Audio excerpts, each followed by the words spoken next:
A brutal winter left thousands of Minnesota homes without water. Now the snow's melted, but some water lines are still frozen. Although social media offers immediate access to information worldwide, this new media still poses certain challenges. Hitting a pothole can take a toll on your car. Stay tuned to find out what you can do. Millions of people have been victims of identity theft, but it's especially shocking when it happens to children. Sounds of Blackness has sold out local venues like the Guthrie and toured almost every continent. We've heard of people bringing their work to the gym, but what about bringing gym to work?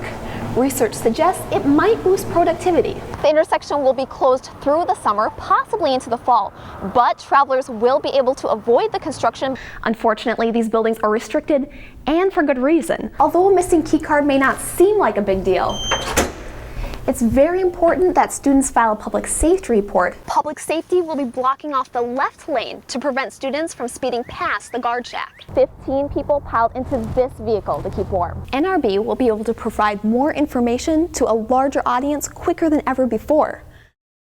Te quiero mucho. I love you. I love you. I love you. 7 years ago, Sue-Ann Hibbs made her first trip to Guatemala to visit 3 orphaned infants. I just fell in love with them as soon as I saw them. I just thought, morally, I cannot let them go. But in 2008, Guatemala closed international adoptions to address child trafficking problems. This locked over 900 nearly adopted children in orphanages. An orphanage is not a home, and it's not a family. And every child deserves a family. Senator Amy Klobuchar played a major role in convincing Guatemalan officials to finalize pending adoptions. A lot of times when you personally meet with the ambassador like I did and you tell this story of these 3 little girls and this mother who's been trying for 7 years, they listen. Human stories matter still, even in Washington, D.C. After 7 years and 30 short-term visits to Guatemala, Hibbs was finally able to bring the 3 girls home to Minnesota. I still feel this is so surreal. I just have goosebumps thinking about it. The girls have been in and out of orphanages and speak very little English, yet they seem to understand they are now part of a permanent loving family. I'm so grateful. I really, it's God's miracle. I'm just the mommy. On Saturday, Dr. Jerry A. Johnson was installed as president of NRB.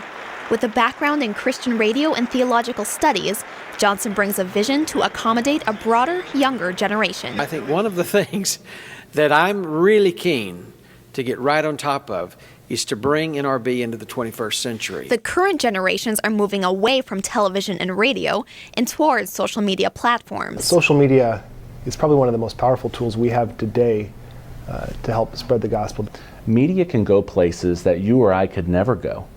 It can go across political boundaries. It can go across geographical boundaries. Media can be used in secret. Although social media offers immediate access to information worldwide, this new media still poses certain challenges. People with many different worldviews interpret social media, and it's important not to let those worldviews interfere with the message. When you're using social media in countries where maybe you have some restrictions as far as what you can and can't say, you have to be careful because everything on the internet is tracked. Bliss agrees with President Johnson that the focus of social media should be to supplement broadcasting rather than replace it. I don't know that I'm necessarily a fan of moving away from radio and television, but certainly a big fan of addressing the growing changes in media consumption and the ability we have to take a message across multiple channels, not just a television tract or a radio tract. In order to effectively integrate new media, President Johnson will have to make sure his plan stays true to NRB's threefold mission of advancing biblical truth, promoting media excellence, and defending free speech.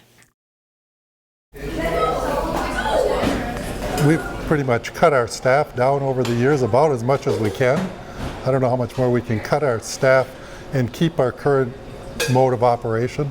Dick Henke has owned the malt shop in southern Minneapolis for over 40 years. When federal minimum wage surpassed Minnesota's in 2009, Henke had to cut positions. He and his employees fear the shop is running out of options. Minimum wage goes up, our prices go up. That means people aren't going to go out to eat like they used to because they're not going to be able to afford it as much. We either have to raise our prices and figure out a way to absorb it, or we have to change our concept to a concept that requires less labor. The Bureau of Labor Statistics lists the average hourly wage of servers at $8. However, people in the food service industry insist they make significantly more. Tipped employees on average make over $18 an hour with their wage and their tips. I can make up to $25 an hour.